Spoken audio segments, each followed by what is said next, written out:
Hi, welcome back to our channel. So we have a new idea. Before we get into what we're doing with the video, which will come, we run sort of busy lives, and so we decided that we're going to, from now on, be known as 1, 2, 3 Ayala Unedited. That did not work. We should probably do it again. We will be now known as Ayala's Unedited. So, what you're going to see is raw footage. These videos are not going to be polished in any way, as this one is already. So, you'll get the same content, but you're just going to get what you get, and so you're going to see even more of the real us.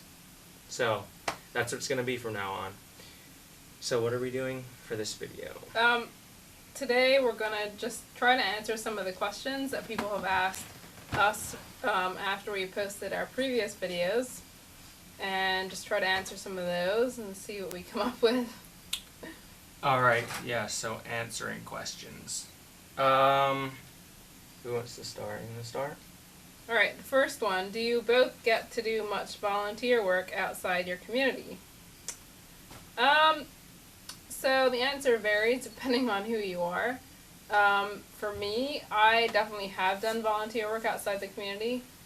This year I helped for a while with vaccinating, giving the COVID vaccine earlier in spring of this year.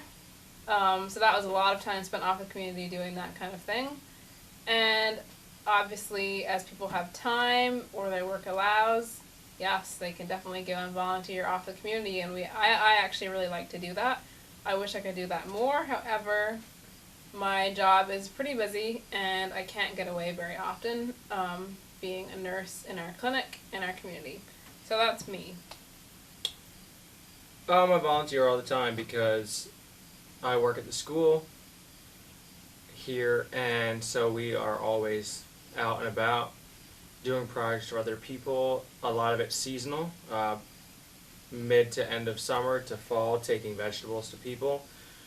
Winters, shoveling snow for people, raking leaves, and then different service projects. So that's all volunteer work, and so I just do it as part of my job. Nice. The second question says, can I read it? Yep. Okay.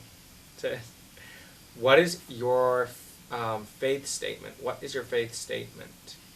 And what do you all believe concerning Yeshua or Jesus Christ?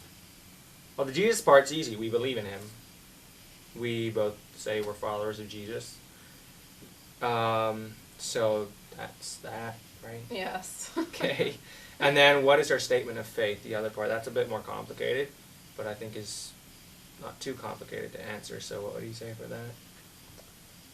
I would say our statement of faith is that we're simply people who try to follow Jesus and his commands as best we can, and we realize that the best way we can live out what he taught is to share what we have and try to help each other out so that we don't have to worry about different things, and we don't have to be hoarding for ourselves or only looking out for ourselves or trying to get ahead. That's not in the equation when you share all things in common. And Jesus definitely talked about that in his teachings. So I'd say basically we're just trying to follow Jesus. It's not very much more complicated than that. We do have a book that our church... Stole my line. Oh, I was going to do that you part. can do that part. Sorry, that was my thing.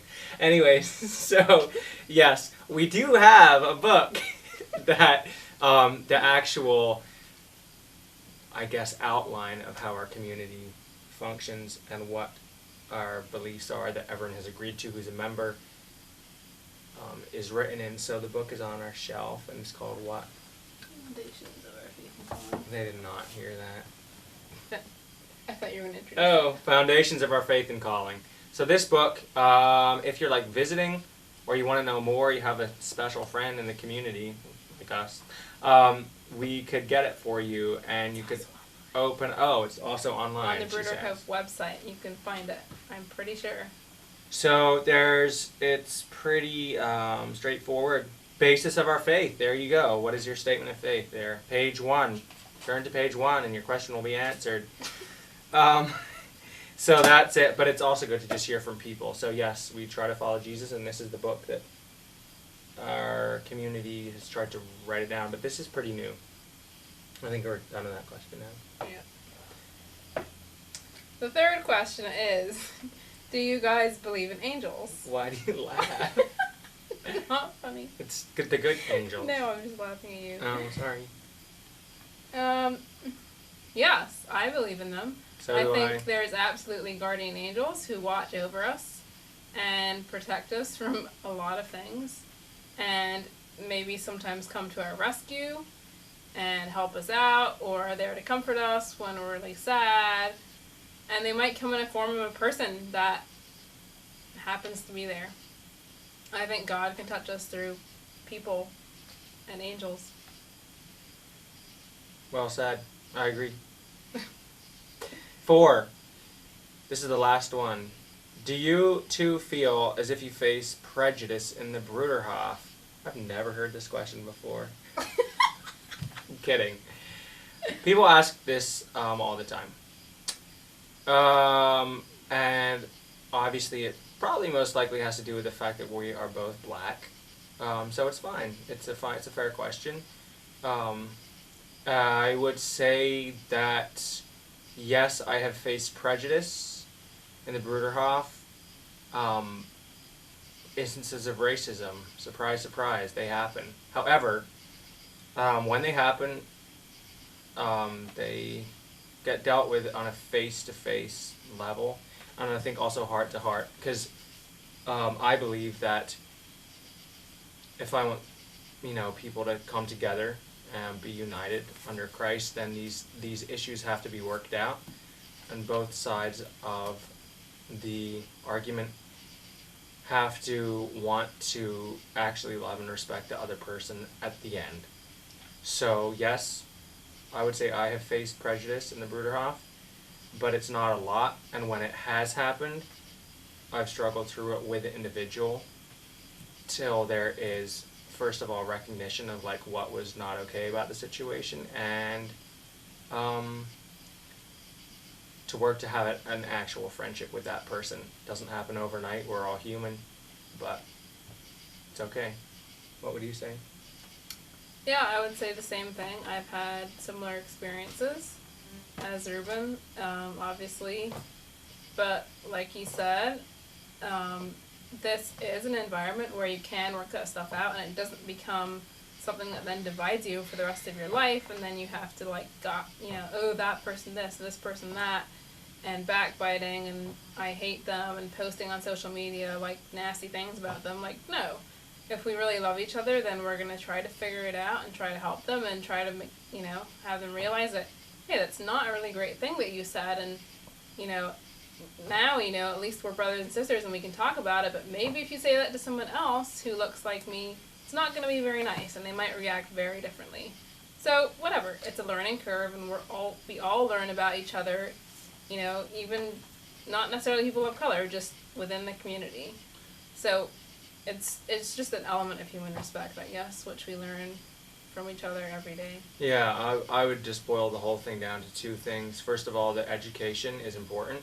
People need to learn what's okay and what's not, and it's different for different people. And the second part is that we, both of us, strongly do believe in redemption, meaning that contrary to often what happens in the public sphere now, people get canceled. Yeah. We don't believe in cancel culture. Cancel culture. We do not agree with cancel culture. And that's quite seriously.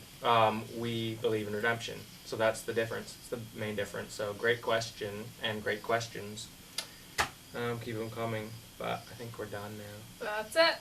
See you next time. Okay. Bye.